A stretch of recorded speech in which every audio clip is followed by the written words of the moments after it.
अगर मैं यहां पर टॉप सेलेक्ट करता हूं और यहां पर 3 की वैल्यू देता हूं तो मेरे पास इस डेटा में से टॉप 3 एनुअल सेल्स का डेटा निकलकर आ जाता है। अगर मैं यहां पर बॉटम की वैल्यू दे देता हूं और यहां पर 2 की वैल्यू देता हूं तो देखिए मेरे सामने बॉटम से 2 रिकॉर्ड्स का डेटा निकलकर आ जाता है। अगर मैं यहां पर रीजन की वैल्यू दे देता हूं या कॉलम दे देता हूं रीजन, तो देखिए यहां पर रीजन का कॉलम निकलकर आ जाता है। अगर मैं यहां पर प्रोडक्ट लाइन मैनेजर की वैल्यू दे देता हूं तो देखिए यहां पर प्रोडक्ट लाइन मैनेजर की सेल्स का डेटा निकलकर आ जाता है। आज की वीडियो बहुत ही धमाकेदार होने वाली है। आज हम इस वीडियो में choose, call, save, take, match, sort इन पांचों फंक्शंस को एक साथ इस तरीके से इस्तेमाल करके देखेंगे और इतना बड़ा फंक्शन अपना लिखना सीखेंगे। तो आज की वीडियो पूरी देख लेना। आज की वीडियो का एक भी पार्ट स्किप मत कीजिएगा, अंत तक वीडियो में बने रहिएगा, बहुत ही मजा आने वाला है। नमस्कार दोस्तों, स्वागत है आप सभी का मेरे इस YouTube चैनल कुमार स्मिथ पर, जहां पर आपको मिलती है ढेर सारी लर्निंग, बहुत सारी इंफॉर्मेशन और खूब सारा मोटिवेशन। देखिए हमें यहां पर हर रीजन के रीजनल मैनेजर के, प्रोडक्ट लाइन मैनेजर की एनुअल सेल्स का डेटा दे रखा है। अब हमें यहां पर टॉप 3 एनुअल सेल्स का डेटा चाहिए, तो मैं यहां पर सबसे पहले अपना फंक्शन लिखूंगा sort equal to SORT, sort. Bracket open करेंगे, सबसे पहला आर्गुमेंट है अरे, तो हम यहां पर दे देंगे अपनी डेटा रेंज अरे, कॉमा लगाएंगे। सेकंड आर्गुमेंट है सॉर्ट इंडेक्स, कैसे सॉर्ट करना है, एनुअल सेल्स कॉलम से सॉर्ट करना है। कौन से नंबर पर ये कॉलम आ रहा है, 1 2 3 4 5, फिफ्थ नंबर पर आ रहा है, 5 की वैल्यू दे देंगे, कॉमा लगाएंगे। कैसे सॉर्ट करना है, सॉर्ट ऑर्डर क्या होना चाहिए, असेंडिंग या डिसेंडिंग। तो हम चाहते हैं कि हमारी सबसे ज्यादा एनुअल सेल्स का डेटा टॉप पर आ जाए, तो यानी कि हमें ये डिसेंडिंग ऑर्डर में सॉर्ट करना है। -1 की वैल्यू दे देंगे। फोर्थ आर्गुमेंट की हमें यहां पर जरूरत नहीं है क्योंकि हमारा डेटा वर्टिकल है, हॉरिजॉन्टल नहीं है, और इसे हमने अपनी सॉर्ट फंक्शन वाली वीडियो में डिटेल में सीख रखा है। ब्रैकेट क्लोज करेंगे, सिंटेक्स बंद करेंगे, एंटर प्रेस करेंगे और देखिए सॉर्ट फंक्शन हमारे डेटा को एनुअल सेल्स के हिसाब से डिसेंडिंग ऑर्डर में सॉर्ट करके हमारे सामने दे देता है। ठीक है, लेकिन हमें ये सारा डेटा नहीं चाहिए, हमें तो केवल केवल ऊपर से 3 रिकॉर्ड्स चाहिए, यानी कि टॉप एनुअल सेल्स के 3 रिकॉर्ड्स चाहिए, टॉप 3 एनुअल सेल्स चाहिए। तो यहां पर हम माइक्रोसॉफ्ट एक्सेल के एक और नए फंक्शन टेक फंक्शन का इस्तेमाल करेंगे।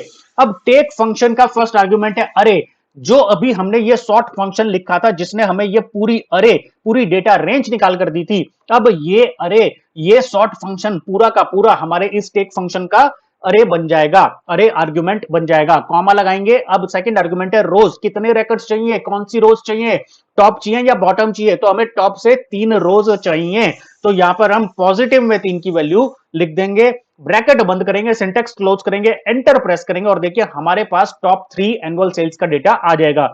बॉटम 3 एनुअल सेल्स का डेटा चाहिए तो हम यहां पर माइनस की वैल्यू लगा देंगे और बॉटम 3 एनुअल सेल्स का डेटा आ जाएगा। ठीक है, क्लियर हो गई बात। अब इसे ऑटोमेट करके देखते हैं। देखिए मैं यहां पर लिखता हूं टाइप, ठीक है, और यहां पर डेटा टैब में जाता हूं, डेटा टैब में डेटा टूल्स ग्रुप में डेटा वैलिडेशन पर जाता हूं और डेटा वैलिडेशन में यहां पर लिस्ट सिलेक्ट कर लेता हूं और यहां पर लिखता हूं टॉप कॉमा बॉटम। ठीक है, अब आप देखिए यहां पर डेटा वैलिडेशन लग गई है। अगर मैं यहां पर टॉप सेलेक्ट करूं तो यह मुझे टॉप की रोज निकाल कर दे दे, अगर मैं यहां पर बॉटम सेलेक्ट करूं तो यह मुझे बॉटम की रोज निकाल कर दे दे। तो चलिए इसे हम ऑटोमेट करके देखते हैं। यहां पर हम एक और फंक्शन लिखेंगे इफ। अब इफ फंक्शन का फर्स्ट आर्गुमेंट है लॉजिकल टेस्ट, तो यहां पर हम ये सेल रेफरेंस दे देंगे जहां पर हमने अपनी डेटा वैलिडेशन लगाई थी, यानी कि H1। ठीक है, और हम इसे बोलेंगे कि देखो अगर ये H1 बराबर हुआ टॉप के तो हमें ये इस फंक्शन का इस्तेमाल करके हमारी दी हुई डेटा रेंज में से टॉप 3 रिकॉर्ड्स निकालकर दे देना। अदरवाइज, अदरवाइज क्या होगा, मैं इसे कॉपी कर लेता हूं। अदरवाइज अगर ये टॉप ना हुआ तो क्या होगा, टॉप की जगह बॉटम होगा, क्योंकि हमने वहां पर क्या लिखा है, या तो टॉप या बॉटम।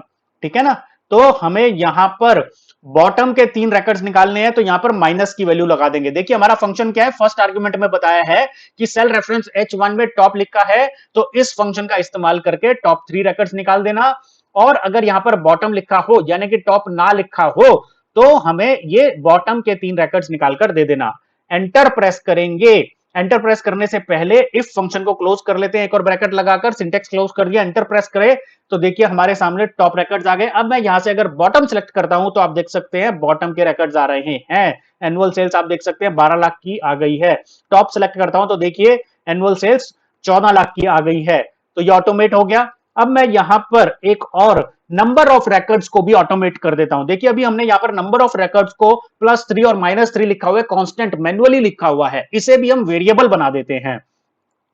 तो यहां पर 3 को हटा करके इससे इस सेल रेफरेंस से इसे लिंक कर देते हैं और यहां पर -3 की जगह इस सेल रेफरेंस को लिख देते हैं -H2। यानी कि अब H2 क्या है, ये है H2 में 2 लिखा है तो देखिए 2 रिकॉर्ड्स आ गए, H3 में 3 लिखा है, H2 में 3 लिखा है तो 3 रिकॉर्ड्स आ गए, 1 लिखा है तो 1 रिकॉर्ड आ गया। यहां पे टॉप लिखा है, यहां पे 1 लिखा है तो टॉप 1 रिकॉर्ड आ गया। ठीक है, अगर यहां पर बॉटम लिखा हो तो देखो बॉटम का 1 रिकॉर्ड आ जाएगा। देख रहे हैं चेंजेस, देख रहे हैं आप। ठीक है, यहां पर 3 लिखा हो तो बॉटम के 3 रिकॉर्ड्स आ जाएंगे। अब यहां पर अगर टॉप लिखा हो तो टॉप के 3 रिकॉर्ड्स आ जाएंगे। क्लियर है, 5 लिखा होगा तो टॉप के 5 रिकॉर्ड्स आ जाएंगे। क्लियर हो गई, 2 लिखा होगा टॉप के 2 रिकॉर्ड्स आ जाएंगे। फिर से बॉटम को चेंज कर देते हैं, टॉप को बॉटम कर देते हैं तो देखिए बॉटम के 2 रिकॉर्ड्स आ गए हैं।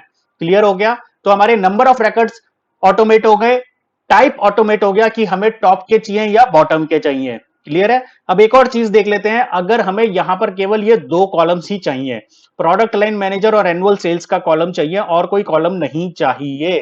ठीक है, ऐसा भी कर देते हैं। कैसे करेंगे, एक्सेल 365 का एक और नया फंक्शन इस्तेमाल करेंगे, चूज कॉल्स। अब चूज कॉल्स का फर्स्ट आर्ग्यूमेंट है अरे। अब देखो जो हमने अभी तक ये फंक्शन लिखा था इफ वाला, इतना बड़ा फंक्शन लिखा था, ठीक है, ये सारा का सारा फंक्शन जो हमें डेटा जो रिजल्ट दे रहा था वो हमारे इस चूज कॉल्स फंक्शन का फर्स्ट आर्ग्यूमेंट बन जाएगी, अरे बन जाएगी। कॉमा लगाते हैं। सेकंड आर्ग्यूमेंट क्या है, कॉलम नंबर। कौन सा कॉलम चाहिए, इसे भी ऑटोमेट कर देते हैं। कैसे, मैच फंक्शन का इस्तेमाल करते हैं। यहां पर मैच फंक्शन लिखेंगे।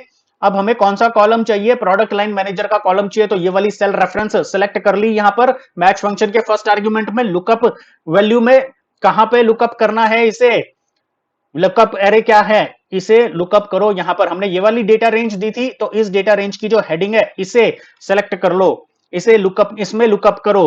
कैसे, एग्जैक्ट मैच होना चाहिए तो एग्जैक्ट मैच के लिए यहां पर मैच फंक्शन में 0 की वैल्यू दे देंगे, ब्रैकेट क्लोज करेंगे, मैच फंक्शन क्लोज कर दिया। अब चूज कॉल्स फंक्शन को भी क्लोज कर देते हैं, एक और ब्रैकेट दे करके सिंटेक्स क्लोज कर दिया, एंटर प्रेस किया तो देखिए हमारे पास प्रोडक्ट लाइन मैनेजर का डेटा आ गया है। अगर मैं टॉप सेलेक्ट करूंगा तो टॉप 2 सेलेक्ट किया हुआ, यहां पर टॉप 2 प्रोडक्ट लाइन मैनेजर्स का डेटा आ गया। कौन से टॉप 2 प्रोडक्ट लाइन मैनेजर्स का डेटा आ गया, जिन्होंने टॉप 2 सेल्स करी है, लेकिन उनकी सेल्स का डेटा नहीं आया। तो सेल्स के लिए क्या करेंगे, देखिए सबसे पहले ध्यान दीजिए अपने इस फंक्शन में, यहां पर ये जो वेरिएबल दिया था इसको फिक्स कर दो और अपने कीबोर्ड पर F4 की प्रेस करो और डॉलर साइन लगा दो, इसको फिक्स कर दो। ठीक है, सॉर्ट फंक्शन में इस डेटा रेंज को फिक्स कर दो, F4 लगाकर डॉलर साइन दे दो। ठीक है, इस सेल रेफरेंस को फिक्स कर दो, H2 को। सॉर्ट फंक्शन में इसे डेटा रेंज को फिक्स कर दो, H2 को फिक्स कर दो। मैच फंक्शन में जो हमने डेटा रेंज दी थी सेकंड आर्गुमेंट में, इसे फिक्स कर दो। मैं ऐसा क्यों कर रहा हूं, देखो मैं जब इस फॉर्मूला को कॉपी करता हूं यहां पर लेकर आता हूं, ठीक है, देखिए ये वाली रो नहीं ये वाली सेल रेफरेंस नहीं बदलनी चाहिए, टॉप और बॉटम वाली सेल रेफरेंस। देखिए हमारे सामने ये जो सेल रेफरेंस हमने दी थी H2, वो क्या थी, ये वाली सेल रेफरेंस थी, ये नंबर वाली थी, तो ये भी नहीं बदलनी चाहिए। सॉर्ट फंक्शन में जो हमने सेल रेफरेंस दी थी, डेटा रेंज दी थी, ये भी नहीं बदलनी चाहिए और मैच फंक्शन में भी नहीं बदलनी चाहिए। सिर्फ और सिर्फ हमने ये वाली सेल रेफरेंस को एब्सोल्यूट नहीं बनाया है। कौन सी वाली, H4। H4 क्या थी हमारी, देखो H वाली को, इसको हमने एब्सोल्यूट नहीं बनाया है। यहां पर आप देख सकते हैं, F2 प्रेस करूंगा तो ये वाली सेल रेफरेंस बदल जानी चाहिए, ये दोनों नहीं बदलनी चाहिए। ठीक है ना, देखो यहां पर सिलेक्ट करूंगा, अब ये बदलकर ये हो गई है, लेकिन ये वही की वही है। इसी तरह से आप डेटा रेंज देखोगे, ये नहीं बदली है, यहां पर लाकर आपको F2 प्रेस करोगे, देखो लिंक्स दिखा रहा है, किस किस से लिंक है, ये नहीं बदली है सेल रेफरेंस, सिर्फ ये बदलेगा। समझ में आ गई बात। अब यहां पर अगर मैं मान लो रीजन लिख देता हूं, यहां पर प्रोडक्ट लाइन मैनेजर की जगह रीजन आ जाता है, तो देखो रीजन का डेटा आ गया। ठीक है, एनुअल सेल्स का डेटा आ गया, कौन से रीजन में, टॉप 2 एनुअल सेल्स हैं वो आ गई। अगर मैं बॉटम सेलेक्ट करता हूं तो देखो ये रीजन का डेटा बदल गया, इनकी एनुअल सेल्स का डेटा बदल गया, यानी कि ये 2 रीजन ऐसे हैं जिसमें बॉटम 2 एनुअल सेल्स हुई हैं। तो आपने देख लिया, हमने चूज कॉल्स फंक्शन का इस्तेमाल किया, इफ फंक्शन का इस्तेमाल किया, टेक फंक्शन का इस्तेमाल किया, सॉर्ट फंक्शन का इस्तेमाल किया, मैच फंक्शन का इस्तेमाल किया और इस तरह से अपनी डेटा एक्सट्रैक्शन को ऑटोमेट कर लिया है। क्लियर हो गई बात, फंक्शन समझ में आ गया। पूरी तरह से देख सकते हैं। सबसे पहले हमने सॉर्ट फंक्शन लिखा था, अपने डेटा को डिसेंडिंग ऑर्डर में सॉर्ट कर लिया था, टेक फंक्शन का इस्तेमाल करके अपनी मनचाही रोज टॉप से या बॉटम से निकाली थी, टॉप को या बॉटम को ऑटोमेट करने के लिए इफ फंक्शन का इस्तेमाल किया, और नंबर ऑफ रिकॉर्ड्स को ऑटोमेट करने के लिए हमने इफ फंक्शन का इस्तेमाल किया। इसे सेल रेफरेंस में कन्वर्ट कर दिया, वेरिएबल में कन्वर्ट कर दिया, फिर अपने मन चाहे कॉलम्स को निकालने के लिए चूज कॉल्स का इस्तेमाल किया और मैच फंक्शन का इस्तेमाल किया। क्लियर हो गई बात? मजा आया? Thank you guys for watching this video. अगर आपको ये वीडियो पसंद आए तो इस वीडियो को लाइक कीजिए और अपने दोस्तों के साथ शेयर कीजिए। और अगर अभी तक आपने मेरे इस यूट्यूब चैनल ए कुमार सुमित को सब्सक्राइब नहीं किया है तो इसे जल्द ही सब्सक्राइब कर लीजिए और नोटिफिकेशन बेल आइकन पर प्रेस करके ऑल पर क्लिक कर दीजिएगा। इससे आपको मेरी नेक्स्ट वीडियोस की नोटिफिकेशन टाइम से मिलती रहेगी। आपके लिए मैं अपने इस यूट्यूब चैनल ए कुमार सुमित पर एजुकेशनल, मोटिवेशनल और इंफॉर्मेशनल वीडियोस बनाता रहता हूं। तो जल्द ही मिलेंगे अपनी अगली वीडियो में। तब तक के लिए see you, bye bye, take care, God bless you.